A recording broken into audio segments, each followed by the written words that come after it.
আসসালামু আলাইকুম ভিউয়ার্স, আজকে তৈরি করে দেখাবো সবার পছন্দের রেস্টুরেন্ট স্টাইলে Korean spicy chilli chicken recipe. আপনারা হয়তো ভাবছেন বিদেশি এই রেসিপি তৈরি করার জন্য অনেক দামি মশলা লাগবে। একদমই না, ঘরে থাকা মশলা দিয়ে আজকে আপনাদের আমি এই কোরিয়ান স্পাইসি চিলি চিকেন তৈরি করে দেখাবো। তো এই জন্য প্রথমে এখানে আমি কিছু চিকেন নিয়ে নিয়েছি, আর চিকেনগুলো কিন্তু আমি ধুয়ে ভালোভাবে পরিষ্কার করে নিয়েছি। এখানে আমি চিকেনের লেগ পিসগুলো ব্যবহার করেছি।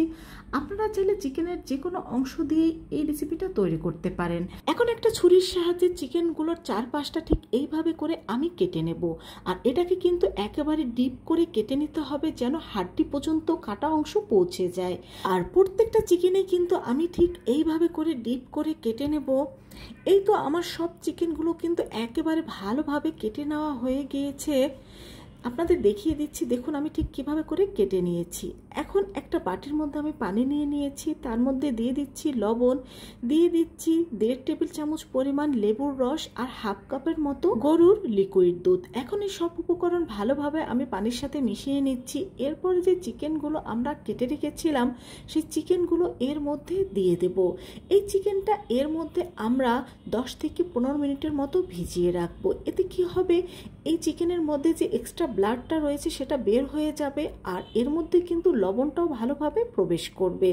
তো ফিরে আসলাম আমি 15 মিনিট পরে ঠিক চিকেনগুলোকে এইভাবে করে চেপে চেপে পানিটা ভালোভাবে ঝরিয়ে নেব।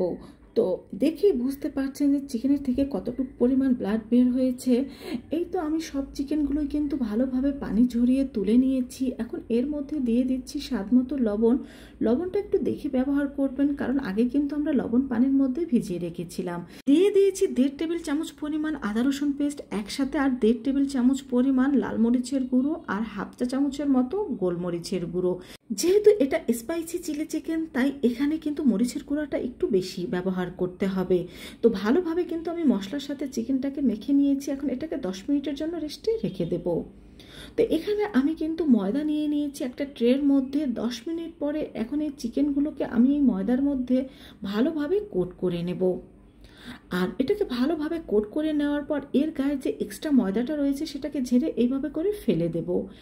তো গরম তেলের মধ্যে এখন একটা একটা করে এই চিকেন আমি দিয়ে দেব। যেহেতু আমার এই মুরগিটা কিছুটা বড় ছিল, তাই দুটোর বেশি এখানে দেওয়া যায়নি।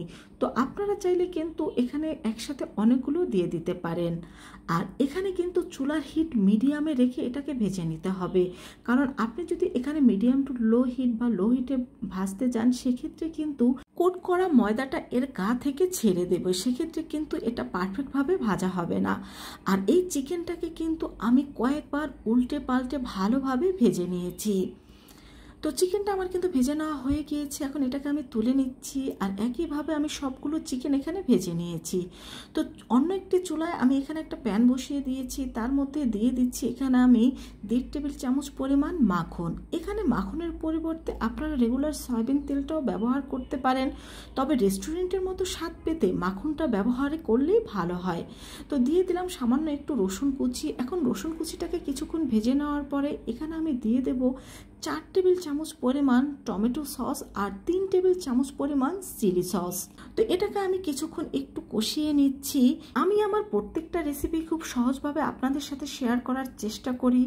আপনারা কিন্তু এই রেসিপিটি ফলো করে খুব সহজে কোরিয়ান এই স্পাইসি চিলি চিকেনটা তৈরি করতে পারেন। তো দিয়ে দিলাম আমি 1.5 টেবিল চামচ পরিমাণ মধু আর সামান্য চিলি ফ্লেক্স। এখানে মধুর পরিবর্তে সুগার সিরাপ বা চিনিটাও ব্যবহার করতে পারেন, তবে মধুটা দিলে কিন্তু এর মধ্যে একটা জুসি ভাব চলে আসবে, আর সেটা খেতে কিন্তু বেশি ভালো লাগবে। আর রেস্টুরেন্টে কিন্তু মধুটাই ব্যবহার করা হয়। তো এর মধ্যে আমি এখন এই চিকেনগুলোকে দিয়ে দিয়েছি, আর চুলার হিট কিন্তু এখন আমি একেবারে লো হিটে রেখে দিয়েছি, কারণ এটাকে লো হিটে রেখে আস্তে আস্তে করে মিশিয়ে নিতে হবে। এই তো সসের সাথে ভালোভাবে এটাকে মিশিয়ে নেওয়ার পরে কিন্তু তৈরি হয়ে গেল আমাদের স্পাইসি কোরিয়ান চিলি চিকেন। তো বন্ধুরা, দেখতেই পেলে কত সহজভাবে ঘরোয়া মশলা দিয়ে এই কোরিয়ান স্পাইসি চিলি চিকেনটা তৈরি করে নেওয়া যায়। তোমরাও কিন্তু বাসায় খুব সহজে এইভাবে করে তৈরি করে নিতে পারো। আর এটা খেতে যে কতটা মজার, যারা খেয়েছো তারা তো নিশ্চয়ই জানো, আর যারা খাওনি তারা এই রেসিপি থেকে ট্রাই করে দেখতে পারো। দেখে বুঝতে পারছো কতটা পারফেক্টভাবে সিদ্ধ হয়েছে। আল্লাহ হাফেজ।